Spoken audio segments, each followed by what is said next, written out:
Eu de meserie și am făcut facultatea de stomatologie, am muncit în acest domeniu, dar totuși visele din copilărie trăiesc în noi și eu zic că trebuie să ascultăm ce simțim în interior și să urmăm aceste vise. Așa a fost în cazul meu, pentru că eu de mică visam să cresc mare și să am multe rochii, eu fiind una din 5 surori, 5 fete la părinți, mai tot timpul am purtat rochiile surorilor mele. Cunosc situația că și eu sunt a treia fată la părinți și tot așa purtam. Și tot ziceam că mă voi face mare și îmi voi face rochii. Am crescut mare, bine că am ascultat mai mult rațiunea și am mers la facultate de medicină, urmând pașii mamei mele, mama mea fiind moașă. Și eu, tare fiind pasionată de această meserie, am zis că vreau să fac medicină. Dar pe parcurs, totuși, visul meu rămânea să fie acolo în interior. Să fii stomatolog este un succes garantat, pentru că stomatologii câștigă bine. Cum a fost această trecere radicală de la a fi medic stomatolog la designer vestimentar? Chiar a fost o trecere radicală, pentru că am făcut-o instant când mi-am dat seama că asta am visat și asta îmi place să fac. Și aveți și studii în medicină. Da, păi și am lucrat ca și stomatolog, dar știam exact că asta am visat și asta îmi doream să fac. La început a fost că am încercat să fac o primă colecție de rochii și am început cu cativeaua, pe care o ador, și au fost 14 rochii în 2015 iarna. Tare mi-erau dragi toate și nu voiam să vând niciuna. Dar ele au plecat foarte repede, într-o săptămână. Paralel, lucrând în stomatologie, uite că am creat prima colecție de rochii. Și după ce am înțeles că cererea e mai mare decât visul meu, am riscat să-mi urmez visul. Acum, privind în urmă, a meritat acest risc? Da, toate, nu-mi pare rău nici pe o secundă că am schimbat și atât de radical ceea ce fac, pentru că eu aici mă simt bine, eu aici zbor, eu creez exact și sunt convinsă că pentru asta eu am venit pe pământ. Unele femei rămân în căsnicii, chiar dacă nu sunt fericite, de dragul copiilor. Dumneavoastră nu ați ales așa. Nu, pentru că foarte mult m-am gândit la asta și foarte mult timp am rămas de dragul copiilor, dar la un moment dat mi-am dat seama că mă pierd pe mine, pentru mine, și îmi dau seama că nu ne-a reușit să educăm copiii înțelegători. Ei au înțeles decizia noastră și au reacționat foarte liniștit.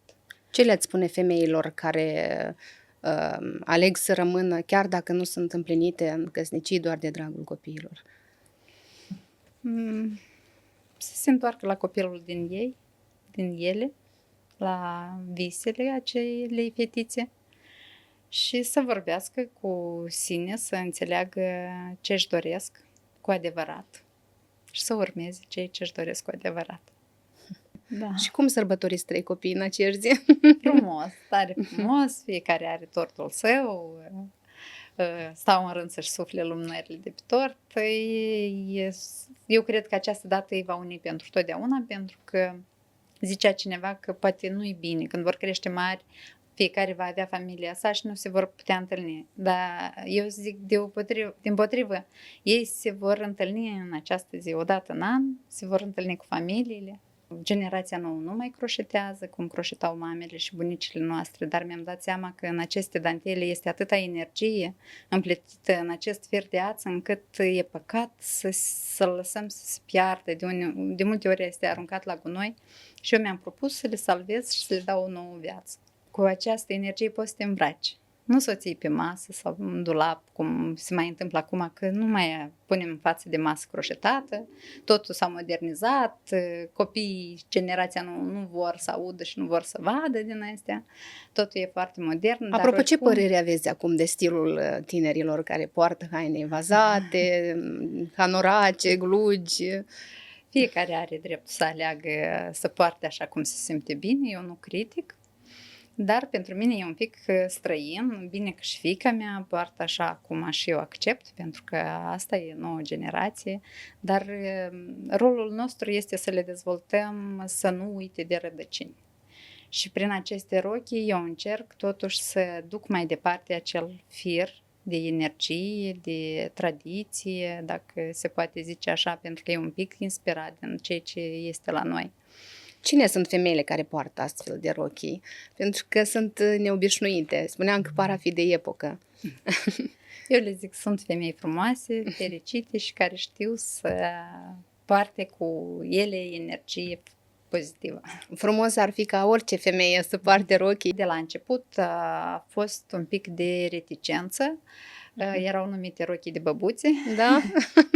Dar succesul și bunătatea pot avea tangențe sau se exclud una pe alta? Au, bineînțeles că au. Pentru mine, în cazul meu, da. Pentru că totul se bazează pe un cerc atât de frumos și totul e cu bine. Oamenii se selectează cumva. Oricum rămân lângă tine și alături de tine oamenii care respiră același aer, care au aceleași valori, care înțelege ce faci și pentru ce faci. Ceilalți se selectează și trec pe alături. Noi avem atâta putere, nici nu ne imaginăm câteodată că noi putem să reușim și dacă le pui bine și faci o balanță între ele, îți reușește să fii și de succes și o mamă bună.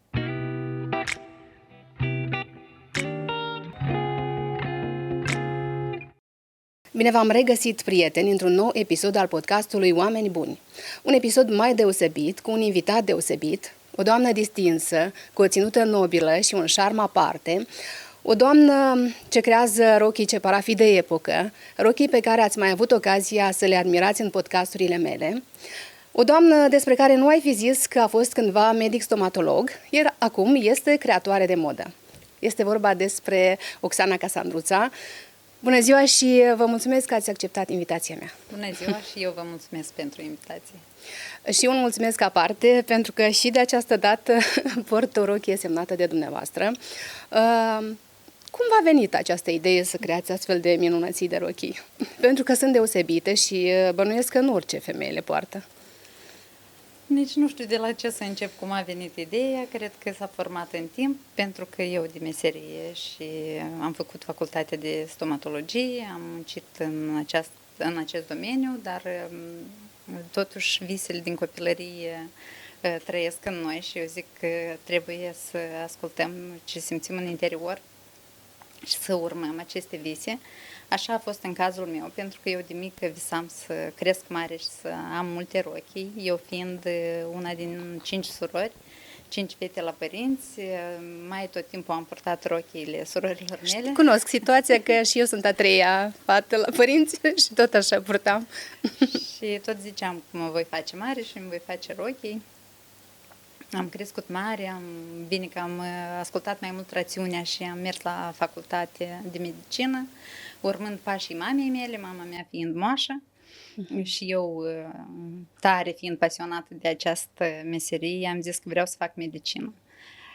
Dar pe parcurs, totuși, visul meu rămânea să fie acolo în interior. Eu am început să-mi cos rochii pentru mine, dar nu era acea plăcere. Ca să zic că, uite, am ajuns și mi-am realizat ceea ce visam în copilărie.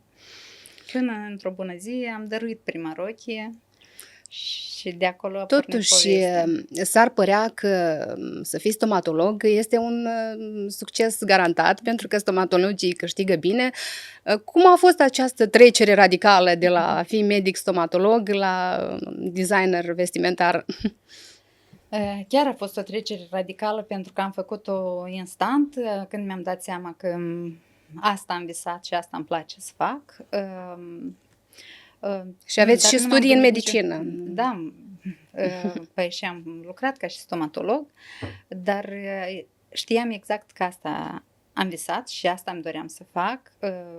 La început a fost că am încercat să fac o primă colecție de rochii și am început cu cativeaua, pe care o ador, și au fost 14 rochii în 2015 iarna.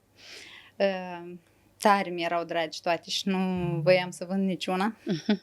Dar ele au plecat foarte repede, într-o săptămână și-au găsit... Dar ați locuit în Franța o perioadă. Acolo ați lucrat stomatolog? Nu, Și, nu am nu, lucrat. aici Poate în și Moldova. acolo a fost pusă baza la că aș putea să-mi schimb meseria, pentru că eu am locuit acolo aproape 5 ani, nu am profesat, nu am făcut stomatologie acolo, am făcut studii postuniversitare, încercam să-mi echivalez diploma și studiile în Franța, dar până la urmă noi am revenit acasă.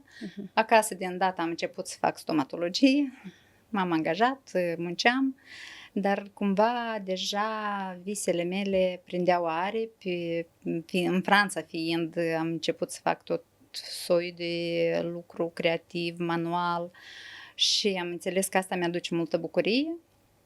Paralel, lucrând în stomatologie, uite că am creat prima colecție de rochii. Și după ce am înțeles că cererea e mai mare decât visul meu, am riscat să-mi urmez visul. Am lăsat totul baltă și Cum am au început reacționat cei apropiați, soțul, când ați renunțat la profesia de stomatolog și ați început să creați haine? V-au Bine, susținut? ei încercau să mă susțină, dar oricum cred că era gândul ăsta că stomatologia este o profesie mult mai bănoasă, să zic așa.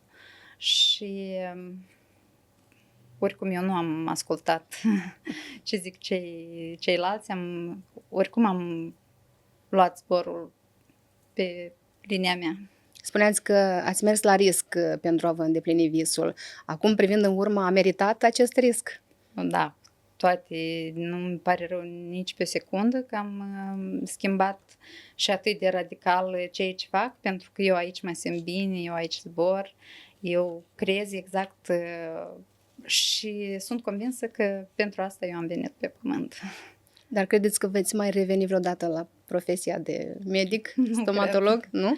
Nu, pentru că și acolo este o consecutivitate, nu poți să lași și apoi să revii, acolo se învață zi de zi, apar noutăți, tu trebuie să fii cu toate în ritm și nu poți să lași și peste 10 ani să te gândești că te întorci înapoi și vei putea face ce ai știut cândva, nu. Spuneați că totul a început de la o rochie pe care ați dăruit-o prietenei. Cum a fost mai exact? Eu îmi coseam la croitor pe schițele mele rochii și erau foarte apreciate. Tot timpul eram întrebată de unde sunt rochii și aveam multe în garderobă, dar nu era plăcerea la care visam în copilărie. Ziceam că o să cresc, o să am și cea mai fericit. Doar când am dăruit prima rochie prietenei mele și ea venea de fiecare dată și îmi spunea, știi câți mi-au zis și m-au întrebat de unde e rochia, știi cât de bine mă simt în ea, poate mai faci una sau vreau și eu să faci una și să o cumpăr de la tine. De la început, bineînțeles că nu mă gândeam la business, era doar plăcere. Asta cu timpul s-a transformat, uite că sunt deja 9 ani de când fac asta.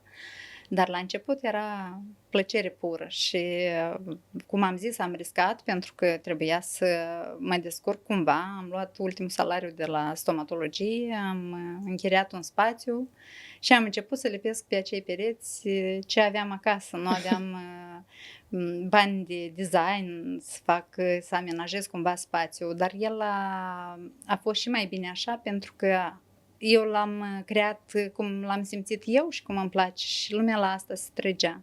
Veneau ca într-un muzeu. Și până acum, chiar dacă este a treia locație a căsuței Casandruța, a rămas să fie așa din toate obiectele care mi-aduc mie plăcere și puse așa, ca acasă. Da, este un atelier deosebit. Acolo este și atelierul. Da. Este deosebit, o să vorbim și despre asta. Dar ce vroiam să vă întreb, faptul că în copilărie ați purtat hainele surorilor mai mari, asta oarecum v-a marcat din dorința de, nu știu, era ca o supărare că nu aveți propriile rochii sau? Nu era o supărare, era faptul că voiam să fiu diferită, nu voiam să am aceeași rochie. Mhm. Deci chiar și rochiile care veneau prin moștenire de la surori, eu încercam să le transform, să le tai, să le modific, ca să fie un pic altfel. Ați M-am stricat băgat și și în rochile mamei, și bineînțeles. draperii cumva de ale mamei? De ale mamei nu, dar la o vecină am stricat tapiserie pentru canapele. Am înțeles. Știu că sunt rochii care au fiecare o istorie aparte acum. Și mai știu că au și denumiri, de exemplu, iarbă, soare, aer, mare, trandafir. Cum v-a venit ideea să le botezați? Iarăși, cumva se întâmplă totul atât de magic încât eu nu pot să descriu sau să zic, uite, m-am gândit să fac o colecție cu toate culorile care sunt. S-a născut mai întâi colecția și eu, făcând fotografii la aceste rochii, mi-am dat seama că, uite, asta e iarba, aceasta e trandafirul, cu poartă culoarea. Și așa și le-am Și care din botezat. ele e cea mai căutată, cea mai apreciată? Bine, că Este deja vreo au una fost care anume? multe. Da? Nu pot să zic că este una anume, pentru că la noi tot timpul apar noutăți și nu pot să zic chiar niciun model nu a fost că să stea mult pe raft și să nu fie întrebat. Ați avut și rochii create în pandemie, care de asemenea poartă denumiri deosebite, că, de exemplu, Cerul înainte de ploaie, Coasta de Azur, le mai aveți în stoc? Nu avem în stoc, pentru că toate rochile sunt în exemplarul unic. Aproape că și denumirile nu le repetăm la aceste rochi. Sunt atâtea cuvinte frumoase și atâtea denumiri și atâtea culori, încât avem ocazia frumoasă să alegem și să le denumim. Rochia mea cum se numește? Are vreo denumire? Uite, Coasta de Azur. Wow, ce frumos! Dar în pandemie astea erau visele, că eram lipsiți de mare, de cer, să stai mai mult afară, cât am stat în casă. De acolo au și venit denumirile la aceste rochi. Rochile acestea cu dantelă artizanală, bănuiesc că este greu să o găsiți, dantela asta. Cum faceți rost de ea? La început mi se părea greu pentru că am găsit la o bătrânică, apoi la alta, apoi mi-a venit un dar foarte mare de la o prietenă, Elena Armașu, care mi-a adus dantelele croșetate de mama ei și de acolo a pornit, cred că, toată avalanșa asta de a încerca și de a salva aceste dantele croșetate, pentru că acum generația nouă nu mai croșetează cum croșetau mamele și bunicile noastre, dar mi-am dat seama că în aceste dantele este atâta energie împletită în acest fir de ață, încât e păcat să-l lăsăm să se piardă. De multe ori este aruncat la gunoi și eu mi-am propus să le salvez și să le dau o nouă viață. Când am primit acest dar mare cu atâtea croșete și am citit și istoria acelei doamne care studia croșeta, a studiat toată viața croșeta și își făcea teza de doctor în domeniu, dar nu a reușit, a decedat și aceste dantele au rămas și au fost păstrate de fiica ei 15 ani până au ajuns la mine. Pentru mine a fost o emoție profundă. Și mi-am propus să fac din aceste dantele o colecție de rochii în memorie. Ce frumos! Ați realizat-o sau încă nu? Da, a fost deja. Am este. avut expoziții la Muzeul Literaturii, cu 2 ani deja. Și de acolo a pornit căutarea practic, mea. fiecare rochie poartă în ea sufletul fiecărei... Și energia și gândurile acelei doamne care a croșetat. Da. Și eu zic, cu această energie poți să te îmbraci. Nu să o ții pe masă sau în dulap, cum se mai întâmplă acum, că nu mai punem în față de masă croșetată, totul s-a modernizat, copiii, generația nu vor să audă și nu vor să vadă din astea, totul e foarte modern. Apropo, ce părere aveți acum de stilul tinerilor care poartă haine vazate, hanorace, glugi? Fiecare are dreptul să aleagă să poarte așa cum se simte bine, eu nu critic. Dar pentru mine e un pic străin, bine că și fiica mea poartă așa cum și eu accept, pentru că asta e nouă generație, dar rolul nostru este să le dezvoltăm să nu uite de rădăcini. Și prin aceste rochii eu încerc totuși să duc mai departe acel fir de energie, de tradiție, dacă se poate zice așa, pentru că e un pic inspirat din ceea ce este la noi. Cine sunt femeile care poartă astfel de rochii? Pentru că sunt neobișnuite. Spuneam că par a fi de epocă. Eu le zic, sunt femei frumoase, fericite și care știu să poarte cu ele energie pozitivă. Frumos ar fi ca orice femeie să poarte rochii. Eu spuneam că mi-s dragi femeile care poartă rochii și ne fac mai feminine, mai ginga și... Spuneți-mi, cât de important este ca o femeie să poarte rochii? Păi nu știu să zic cât de important. Este important dacă femeia se simte bine în acea rochie să o poarte. Pentru că sunt femei care nu au această energie feminină și nici nu-și doresc să o dezvolte. În cazul ăsta nu poți să insiști, nu poți să zici că toate femeile trebuie să poarte rochie. Totuși, Fiecare are stilul său. Se alege de la sine cine poartă și cine nu. Dar considerați că haina îl face pe om sau nu? Ambele au egală măsură, pentru că și omul poate să schimbe fiind îmbrăcat într-o haină mai deosebită și invers să fie haina foarte simplă, dar sub acea haină să fie un om tare profund. Eu sunt sigură că multe femei sunt curioase să afle cam între ce prețuri variază rochile și care a fost cea mai scumpă rochie pe care ați vândut-o. Da, prețurile variază de la, să zic, de la 2000 de lei și până cea mai scumpă, cât 50.000 de lei. Ați vândut o rochie de 50.000 Da. de lei. Cine e norocoasă care a achiziționat? Sunt mai multe, pentru că sunt rochii mai speciale, la care se lucrează mai diferit decât ceea ce facem noi, ce purtăm noi ambele azi. De exemplu, e mai uzual, mai pentru un stil urban, dar sunt creații la care se lucrează mult Eu vă timp. ziceam că atunci când am îmbrăcat una dintre rochii, așa am simțit, zic, așa rochii cred că poartă îngerii în rai. Și, bineînțeles, norocoasele femei care le au în garderoba lor. Dar revenind la faptul că ați schimbat vocația de la medic stomatolog la design vestimentar, eu, spre exemplu, am un pic de studii în design vestimentar, am făcut cândva colegiul tehnologic și nu m-am regăsit acolo pentru că nu-mi plăcea să desenez. Să fac schițe, dar dumneavoastră spuneați că creați rochile fără schițe. Da. Cum vine asta? Cum se întâmplă? Eu nu am studii în design vestimentar. Și totuși, iată Și- paradoxul că ați reușit să creați un Da, brand și niciodată nu desenez. Pot să fac o schiță foarte schematic, așa ca să o fixez, dar în rest lucrez cu pânza și cu dantelele pe care le am, le pun alături și văd cum se pupă și chiar pe masă modelăm modelul. Nu desenez, fac totul intuitiv, bineînțeles, pe alocuri greșesc, dar din greșeli se nasc modele noi. Aveți, am înțeles, 3 meșteri în atelier, 3 Da. meșterițe. Cam cât durează crearea unei capodopere? Depinde de model, de ce croială la rochie avem, pentru că poate să fie 3 zile, dar poate să fie câteva săptămâni sau luni. Înțeles. Nu v-am întrebat de unde vine numele Casandruța. Un nume rar și frumos, de altfel. Da, Casandra este numele pe care și l-a dorit bunica să mi-l dea. Tata m-a numit Oxana, dar mama și surorile și bunica de mică m-au numit Casandra, Casandruța, mama și acum am zice Casandruța. Și cât eram mică mi se părea ca o poreclă, dar când m-am făcut mare m-am atașat foarte tare de numele ăsta, e mai Deosebit. profund pentru mine decât Oxana. Și bine că acum și unele cliente au început să mă numească Cassandra.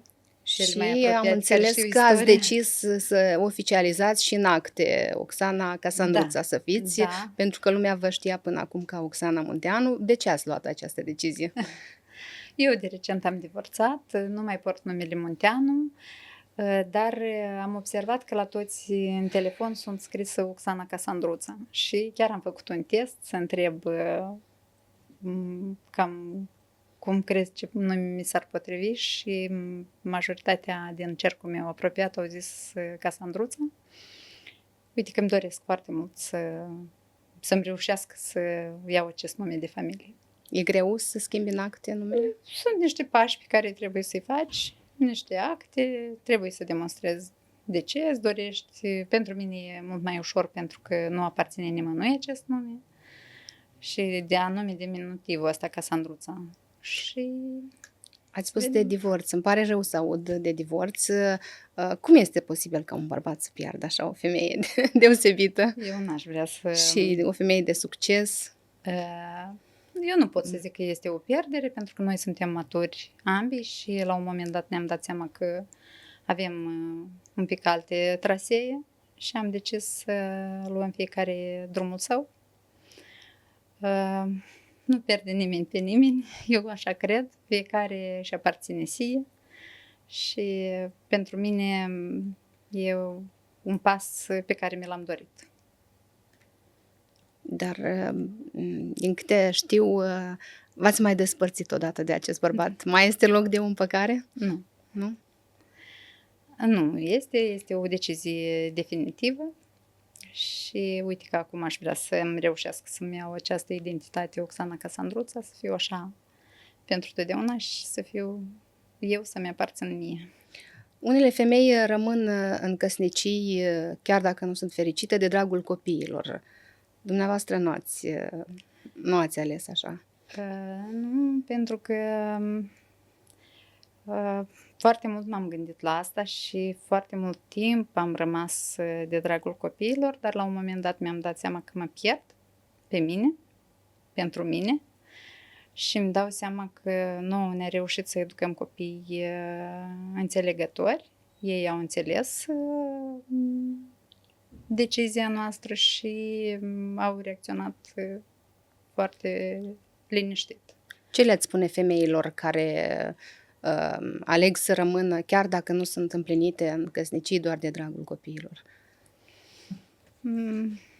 Să se întoarcă la copilul din ei, din ele, la visele acelei fetițe și să vorbească cu sine, să înțeleagă ce își doresc cu adevărat și să urmeze ceea ce își doresc cu adevărat.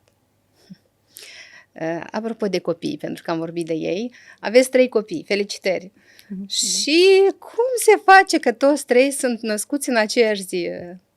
03, am și eu un băiețel născut pe aceeași dată, apropo. Felicitări! Mulțumesc!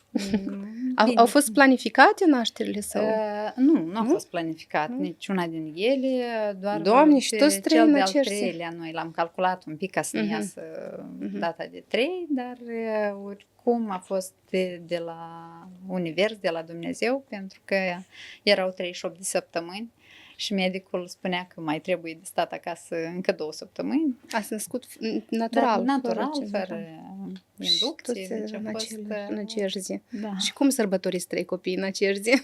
Frumos, tare frumos, fiecare are tortul său, stau în rând să-și sufle lumânările de pe tort. Eu cred că această dată îi va uni pentru totdeauna, pentru că zicea cineva că poate nu-i bine, când vor crește mari, fiecare va avea familia sa și nu se vor putea întâlni. Dar eu zic dimpotrivă, ei se vor întâlni în această zi, odată în an, se vor întâlni cu familiile, cu noi, dacă vom mai fi pe lângă ei. Foarte frumos. Și, din câte am înțeles, cel mai mare fiu continuă oarecum prima vocație de medic și face studii la medicină acum. Da, el este la colegiul de medicină acum și mă bucur enorm că a ales să facă medicină pentru că îl simt și văd că îi place foarte mult. Și este o instituție care îți pune bază pentru viață. Am învățat și eu în acea instituție și sunt fericită pentru alegerea lui. Pentru că el a ales, nu l-am ghidat deloc. El voia să facă medicină, dar din start zicea că vrea să facă psihiatrie. Și credeam că o să facă liceu, apoi va merge direct la facultate, dar uite că a ales să facă după clasa 9 colegiu și e foarte bine, pentru că în 2 ani am văzut o schimbare enormă la el. Dar spuneați, dacă doriți să discutăm, că la revenirea din Franța a trecut printr-un bullying în liceu. Cum a reușit să depășească momentul? Da, a avut bullying în școală, la liceu, noi am schimbat liceul în jumătate de an, am schimbat un alt liceu, acolo s-a repetat, era bullying și din partea colegilor și din partea profesorilor, îndeosebi cu Înțeleg. matematica. Am trecut și noi printr-o situație similară. Dacă, nu știu, la noi cu matematica, cred că unul din 10 nu are, restul au probleme cu matematica. Și Oricum, nu toți copiii posedă la perfecție toate materiile. Fiecare este talentat într-un anumit domeniu și da, și noi abia ea mergea la psiholog, încercam să-i fim alături, dar cumva nu reușea să se încadreze în colectiv. Și abia în clasa 9 noi l-am trecut într-un gimnaziu Dumitru Matkovski, chiar o să zic cu voce tare, pentru că mare mi-a fost mirarea atunci când am fost sunată de la gimnaziu să-mi zic că mulțumesc pentru că s-a dus așa copil bun la noi. În rest, din celelalte instituții auzeam doar că sunt proști, sunt răi, nu învață, cred că sunt ca și voi părinții și aici, peste câteva săptămâni, să-ți zic mulțumesc pentru copil.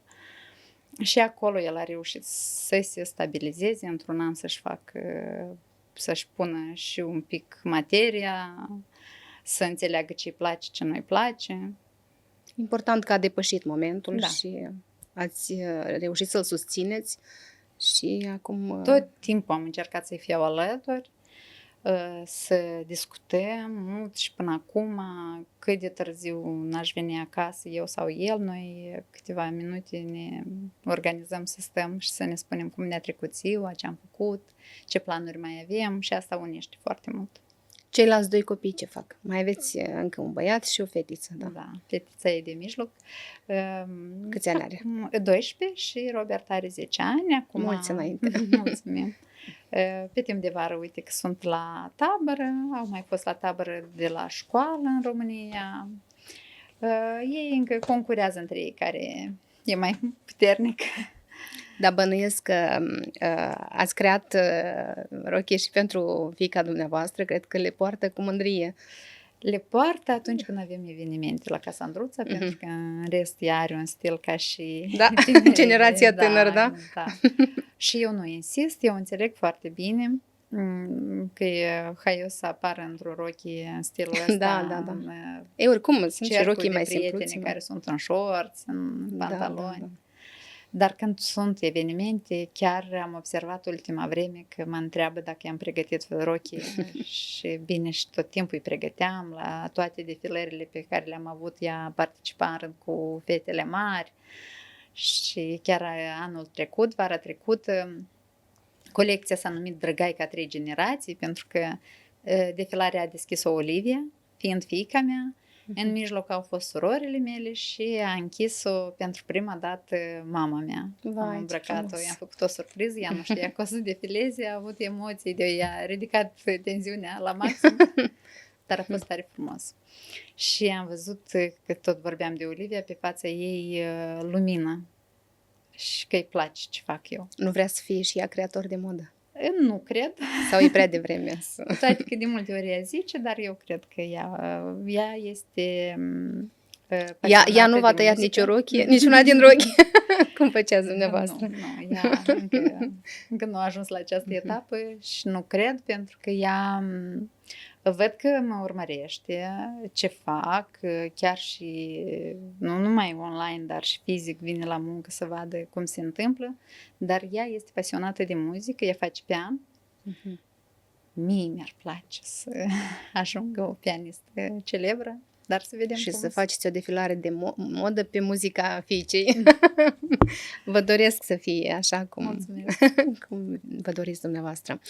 Care este sfatul cel mai de preț pe care l-ați dat copiilor dumneavoastră? Nu știu dacă eu o să pot zice care este de preț, probabil ei ar putea zice asta, dar pentru mine este foarte important să ne auzim reciproc. Eu mă strădui, încerc să fiu cu urechea ciulită la ce își doresc copiii mei și să pot realiza, să pot măcar ridica un pic aripile spre acele vise. Pentru ei, ce ar fi de preț? Cred că pentru ei e de preț să le fie alături, tot să-i auzi, să-i asculți. Și cum îmi zice Robert, lasă telefonul și petrece timp cu mine. Deschis. Robert fiind fiul mai mare? Mai mic. Mai mic. Frumos. Da. Și să avem timp să petrecem cu ei. Spuneați de mama dumneavoastră. Ea cu ce se ocupă? Ea trăiește frumos bătrânețea. N-a avut tangențe cu designul, cu... Nu, dar ea și cosea la croitor la noi în mahală, când eram în sat. Noi, copii fiind, în sat era în mahală o croitoreasă. Și cineva aducea stof pentru toate femeile și nana Mașa le cosea la toate femeile rochii dintr-o stof, dar modele diferite. Și țin minte rochiile mamei, țin minte și de acolo poate a pornit rochiile mătușilor mele, surorilor mamei, 2 surori. Ele trăiau în alt sat și eu mergeam în vacanță la ele și eram fascinată de garderoba și a uneia și a alteia. Aveau doar câteva rochii, dar bine aranjate, cu 2 perechi de pantofi jos, cu ciorapul în cutie de la pantofi. Și mă învățau cum să le aranjez în dulap și până acum asta fac. Toate rochiile stau într-o direcție și cu umerașul în aceeași direcție și când îmbraci o rochie, după ce o dezbraci, o pui în garderobă, o pui din dreapta, ca să știi care a fost ultima, știi, să le circuli frumos.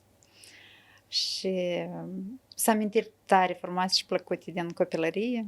Vă întrebam ce sfat ați dat copiilor, dar dumneavoastră de la mama, ce sfat de preț ați primit? Chiar zilele trecute vorbeam cu un prieten și am zis că mama mi-a zis, e viața ta, tu alegi să faci cum știi mai bine. Eu ți-am dat ce am știut și ce am putut cât ai fost mică, acum tu alegi și pentru mine a fost, pentru prima dată mi l-a zis la 20 de ani, când m-am sfătuit pe o întrebare cu ea și mi-a rămas foarte adânc impregnat acest vorba a mamei, pentru că nu a încercat să mă inducă într-o direcție care ar crede ea că e bine. Dar când ați pornit să faceți studii în medicină, v-au lăsat libertatea să alegeți sau a fost oarecum dorința părinților? Nu a fost dorința părinților. Eu am ales pentru că o vedeam pe mama lucrând în acest domeniu. Eu am plecat la studii doar după moartea tatălui meu. Tatăl meu își dorea să mă țină lângă el. Cumva eu cu el am avut o legătură mai specială dar eu îmi doream foarte mult la studii și anume la medicină. Voiam să fiu asistent medical ca mama sau moașă. Mama mea a fost moașă din sat. Și doar după decesul tatălui eu am plecat la studii și nici nu era alte variante, doar medicină și având o soră, sora mai mare era la Chișinău, am depus actele. A fost primul an când a fost în baza notei medii și am trecut, bineînțeles. Și interesant. Și eu am intrat la colegiu tot pe baza mediei. Apropo, o bună practică de altfel. Da. Și un motiv de susținere pentru tineri la început de viață. Da, și nu au fost discuții deloc, a fost decizia mea și mama m-a susținut. Surorile în ce domenii sunt? Ce fac? Tare diferit. Sunt aici în Moldova? 2 surori sunt în Moldova și 2 în Italia. Au plecat ca și toți în anii 2000. Au rămas acolo și au făcut familii. Și uite că acum una din ele este acasă și ne bucurăm de prezența ei. Tot circulăm de la o soră la alta cu toată gașca. Cât de des vă întâlniți cu surorile? Cu surorile din Italia mai răruți. Ori noi plecăm la ei, ori ei vin, dat în 2 ani, în 3 ani, cam așa. Dar cu astea de aici cam ne întâlnim des. Cum e vorba cântecului? Când surorile se adună? Tare ne dorim să ne întâlnim toate 5 și asta s-a întâmplat acum 5 ani, când am fost toate 5. Au venit ambele surori din Italia și noi toate împreună avem 11 copii. Și am pus scărița așa și am făcut o poză istorică pentru copiii noștri. Părinților dumneavoastră le sunteți recunoscătoare pentru ceva anume? Da, pentru tot ce s-a întâmplat în copilăria mea, și bune și rele, pentru că toate au fost de învățat, au fost lecții bune și din cele rele înveți ceva. Și plecăciuni mamei pentru tot ce m-a învățat. Bineînțeles că și tatăl meu mi-a dat atâtea lecții și atâtea povețe pe care eu atunci nu le percepeam, nu le înțelegeam. Peste ani, când ajungi și te ciocnești cu ceva, îți dai seama că asta te-a învățat tata sau mama. Dar când ne facem mari, totuși ne dăm seama că ne-au învățat părinții multe lucruri. Și eu sunt așa cum sunt, pentru că părinții m-au făcut așa. Să vă trăiască mama și să vă bucurați de ea mulți ani înainte și să o mai duceți pe la defilări de modă. Urmează să-i facem niște surprize. Da. Ea o să urmărească așa. Să nu afle, da? Era să aflăm. Să vorbim puțin despre proiectele dumneavoastră. Vara trecută ați organizat pe peronul Gării spectacolul deosebit Vă așteptăm acasă. Un spectacol cu regie, din câte am înțeles, cu recitaluri de muzică, cu defilări de modă. Urmează și în această vară o nouă ediție? Nu, uite că urmează să dăm, noi acest spectacol l-am filmat. OVH Studio ne-a fost alături și domnul Virgiliu Mărcineanu a fost de acord să filmăm acest spectacol și acum urmează să-l prezentăm publicului. Și îmi doresc tot mai aproape de zilele diasporei să difuzăm acest film, pentru că iarăși acest spectacol a fost despre diasporă, cum au plecat oamenii de acasă și cum revin înapoi în țară și fac lucruri frumoase.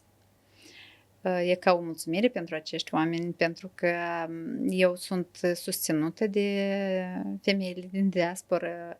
Toate sunt dorite să aibă ceva de acasă și cumpără rochii de la mine și eu creez cu drag pentru ele.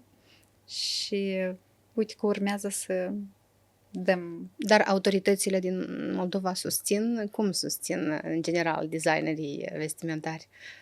Eu nu am apelat după ajutor, dar când a fost vorba de susținere, bine să ne fie alături, n-am întâlnit mare nu, entuziasm. Ei sunt alături, doar că financiar e mai complicat. Încercăm să găsim finanțare la parteneri din business, din alte părți.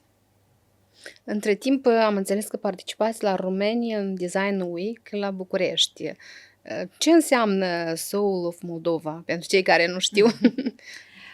Eu cu prietena mea, Victoria Piev, deci de fapt a fost ideea Victoriei de a face o expoziție cu lucrările sale și m-a invitat să organizăm această expoziție împreună, unde să vin și eu cu câteva rochii. A fost o fuziune atât de profundă și de frumoasă, încât tot ce am creat noi a fost pe val, nu am întâlnit niciun impediment și totul a mers atât de frumos și bine. Este o expoziție despre rădăcinile noastre, despre a arăta iarăși generației tinere de unde venim, care sunt rădăcinile noastre și prin acel firicel de ață să transmitem mai departe, să nu uităm de unde ne-am pornit.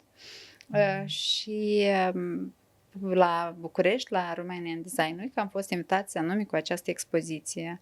Ea respiră și trăiește și acum. Am avut 4 expuneri și urmează să fie următoarea pe 7 iulie la Castel Mimi. Va fi organizat un eveniment și ne bucurăm și până acum. Înțeleg că sunt apreciate rochiile și în România.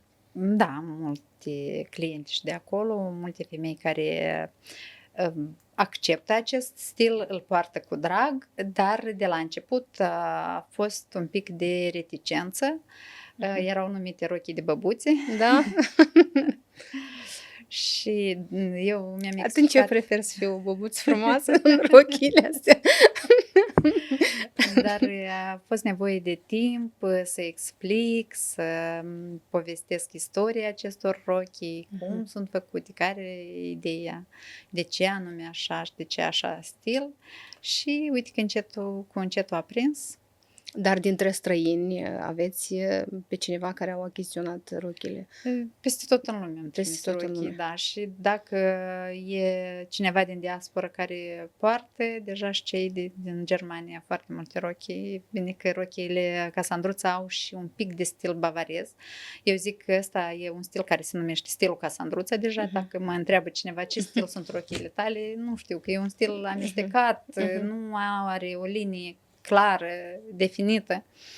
Și mie îmi plac rochile bavareze și sunt câteva linii de acest stil și în rochile mele și a fost îndrăgit în Germania rochile Casandruța. De-a lungul timpului v-ați implicat și în proiecte caritabile, am văzut.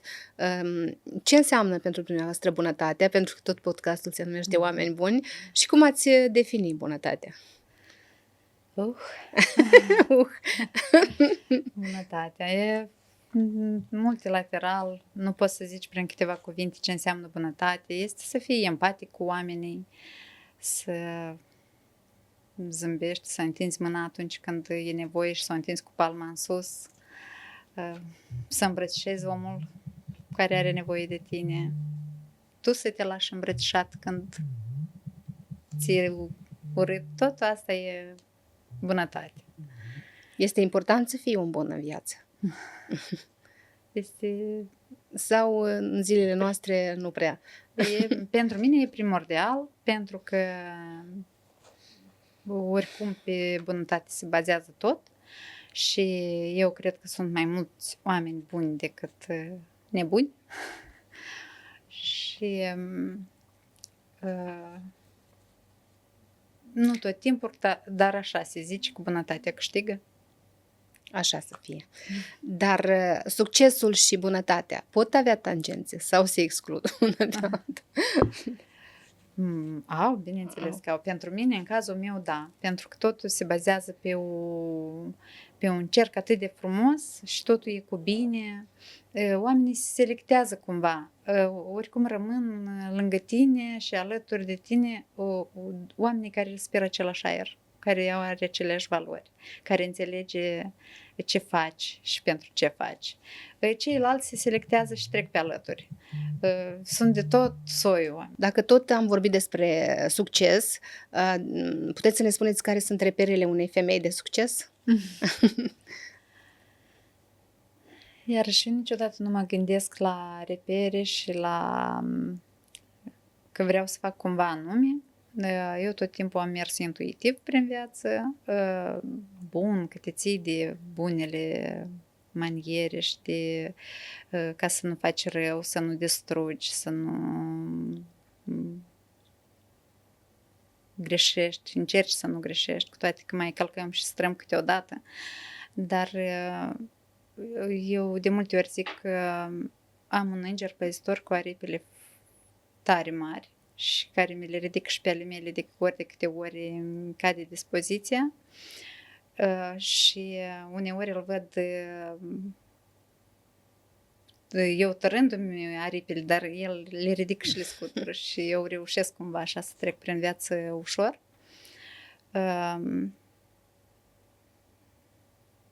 În general, credeți în Dumnezeu? Da, este o putere care eu cred că este o putere la care eu tot timpul mă aliniez, țin pasul cu gânduri bune, cu credință, cu dorință de a face ceva frumos. Mă gândeam că rochile astea sunt bune și de mers la biserică. Mergeți la biserică? Da. Bine, mai rar la biserică, dar eu încerc credința din interiorul meu să o țin și să mă aliniez cumva. Dacă l-ați întâlnit pe Dumnezeu, ce i-ați spune? Mulțumesc. Deci spune mulțumesc pentru tot ce am avut și am, pentru toate lecțiile pe care mi le-a dat și pentru tot binele pe care l-am avut, pentru că a fost mult mai mult. Cât de important este să ai un crez în viață? Fără un crez nu poți să continui și nu poți să faci nimic, nu poți să o iei laturile. Dar când ai o linie așa stabilită bine, mergi ușurel pe ea. Un astfel de crez, ziceam, iată, mai să-mi scape, că vom vorbi și despre atelierul Casandruța, în care se simte, nu știu, tot suflet și un atelier deosebit, cu pălării expuse, cu bijuterii vintage. Cum v-a venit ideea să... Aceste obiecte mă inspiră foarte mult, tot timpul sunt în căutare de obiecte de epocă și mai glumesc câteodată și zic, eu cred că am trăit într-o altă epocă și ceva caut să găsesc în acea epocă pe aici, s-a pierdut, s-a transmis. Toate obiectele pe care le vedeți la mine în atelier sunt adunate din mare pasiune pentru istorie, ca și cum ai pune mâna pe sunt obiecte de colecție, de înțeleg, da? Și unele le păstrez, care sunt rarități, altele le dau să circule mai departe, gentuțele chiar le port, ce bijuteriile. Dar spuneați că ați și creat bijuterii. Da, când eram în Franța, am început să fac bijuterii și iarăși era o modalitate de a aduna bani pentru a trimite în Moldova caritate. Foarte puțin, dar eu zic puțin câte puțin se face mult. Făceam și participam la târgurile de Crăciun, târgurile de primăvară de acolo din Franța și toți bănuții veneau în Moldova, ori la vreo grădiniță. Frumos. Dar dintre toate aceste obiecte expuse în atelier, sunt doar de colecție sau sunt și spre vânzare? Sunt și spre vânzare, am reușit să fac și forma juridică să-mi permită să revând aceste obiecte și tot le mai circul. Și vorbeam noi despre succes. Este posibil să fii o doamnă de succes și în același timp să fii și bună mamă și gospodină bună? E bine că pentru mine gospodină bună cred că e în ultim plan, dar eu zic că eu muncesc atâta încât să-mi permit să am o doamnă care să mă ajute. Dar să fii și de succes și mamă bună, cred că le poți combina, pentru că noi avem atâta putere, nici nu ne imaginăm câteodată că noi putem să reușim. Și dacă le pui bine și faci o balanță între ele, îți reușește să fii și de succes și o mamă bună. Și pe final, haideți să venim cu un îndemn pentru doamnele, deși poate nu doar pentru doamnele, pentru toți cei care ne urmăresc. Eu asta zic, să-și urmeze visele, să deschidă